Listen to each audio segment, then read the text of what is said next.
So ஒரு பெரிய விஷயம் இயேசு பூமியில் கால் வைத்தது. இது நீங்கள் சாதாரண இயேசுநாதர் பிறந்துட்டான்றீங்க, ஆனால் இதுக்கு பின்னாடி முழு பரலோகமும் ஹெவியாக வேலை பார்த்துருக்கு. அதனால தான் இயேசு பிறந்துட்டாரான்ற செய்தியை கேட்டப்ப சாத்தானுடைய தலைக்குள்ளே 1000 இடிகள் மின்னல்கள் உதித்தது. அதனால தான் ஏரோதும் அவனோடு கூட இருந்தவர்களும் கலங்கினார்கள்.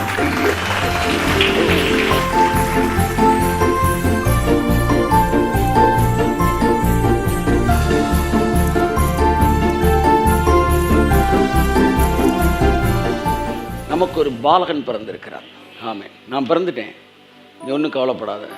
ஆமென். ஆதாம் சொல்லிட்டு சத்தான், என்ன ஏமாத்திட்டடா, ஆனால் ஒன்று அழிக்கிறதுக்கு என் பிள்ளை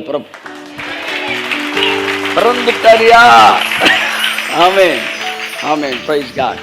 ஸோ நமக்கு மிகவும் பரிச்சயமான ஒரு வசனத்தை உங்களுக்கு வாசிப்பதற்கு முன்பாக, ஸோ இந்த கிறிஸ்மஸ் நாள் என்பது பரலோகம் நமக்கு நம்ம எவ்வளவா நேசிக்குது, தேவனுடைய கேரக்டர் என்ன, அவர் ஒரு வார்த்தை சொல்லிட்டாருன்னா அதை நிரூபிக்கிறதுக்கு அவர் எந்த இடத்துக்கும் போவார் என்று பல விஷயங்களை கிறிஸ்மஸ் நமக்கு என்ன செய்கிறது, சொல்லி தருகிறது. எல்லாம் சொல்லுங்க, கிறிஸ்மஸ் நமக்கு பாருங்க, கிறிஸ்மஸ் நமக்கு எனக்காக.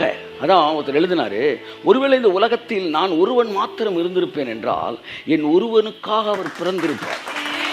அப்படித்தான் அவர் உங்களை நேசிக்கிறார். எத்தனை பேர் உண்மைக்கு அதை நம்ப முடியும்? ஜஸ்டின் நோட்டு இந்த உலகத்தில் இருந்தான்னா, நான் சொல்கிறேன் சார், நீங்கள் நம்பாட்டி விட்டுருங்க சார், நான் சொல்கிறேன் சார், எனக்காக இயேசு பிறந்திருப்பார், எனக்காக அவர் மரிச்சிருப்பார், என் ஒருத்தனை பரலோகத்துக்கு கொண்டு போகிறதுக்காக இந்த ஃபுல் ப்ராசஸை அவர் முடிச்சு இருப்பார்.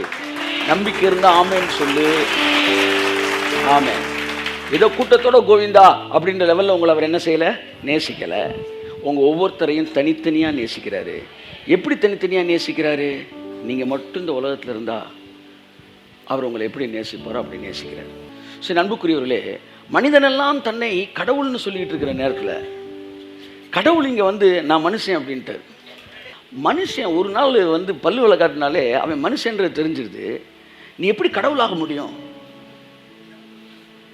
ஆனால் வேதம் சொல்லுகிற நாங்கள் தேவ வசனத்தை பெற்றுக்கொண்டதினால் நாங்கள் தேவர்களாக இருக்கிறோம் என்கிற வார்த்தை முற்றிலும் வேற டைமென்ஷன். எத்தனை பேர் வந்து தங்கள் கால்களை கழுவுவதற்காக மனிதர்களை பயன்படுத்தி தங்களை கடவுளாய் காட்டி கொண்டு இருக்கிற நாட்களில் கடவுள் வந்து இங்கே தன்னை மனுஷனாக காட்டினார். அதான் எனக்கு ரொம்ப பிடித்த ஒரு கோட். என்னென்னா வந்து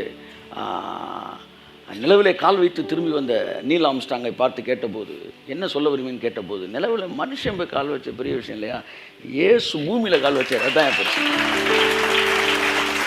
ஸோ ஒரு பெரிய விஷயம் இயேசு பூமியில் கால் வைத்தது. இது நீங்கள் சாதாரண இயேசுநாதர் பிறந்துட்டான்றீங்க, ஆனால் இதுக்கு பின்னாடி முழு பரலோகமும் ஹெவியாக வேலை பார்த்துருக்கு. அதனால தான் இயேசு பிறந்துட்டாரான்ற செய்தியை கேட்டப்ப சாத்தானுடைய தலைக்குள்ளே 1000 இடிகள் மின்னல்கள் உதித்தது. அதனால தான் ஏரோதும் அவனோடு கூட இருந்தவர்களும் கலங்கினார்கள்.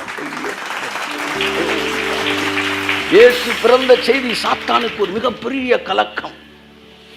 ஆமாம், அப்படின்னா நமக்கு அது ஒரு பெரிய கொண்டாட்டம். ஆமாம், ஆமான்னு சொல்லுங்க. ஏரோதுக்கு ஒரு கலக்கம் உண்டாச்சான். ஏன்னா அவர் பிறந்த செய்தி இட்டி மாதிரி அவனுக்கு விழுந்தது. அப்படின்னா தெரியல அவங்களுக்கு, உங்களுக்காக அவர் பிறந்துட்டார்னா இனிமேல் உங்களை எவனும் தொட முடியாது சார். ஆமென், ஆமென். பழைய ஏற்பாட்டில் அவர் பிறக்காமலே அவ்வளவு விஷயத்தை அவனால் சமாளிக்க முடியல. இப்போ நேராகவே பிறந்துட்டார். அன்புக்குரிய அதுதான் வந்து அவர் அதாவது இதை அறிவுபூர்வமாக அந்த வசனத்தை வாசிக்கக்கூடாது, உணர்வுபூர்வமாக வாசிக்கணும். ஆமாம், எங்களுக்கு ஒரு ராஜா பிறந்துட்டார், எங்களுக்கு ஒரு குமாரன் கொடுக்கப்பட்டார். ஆமாம்.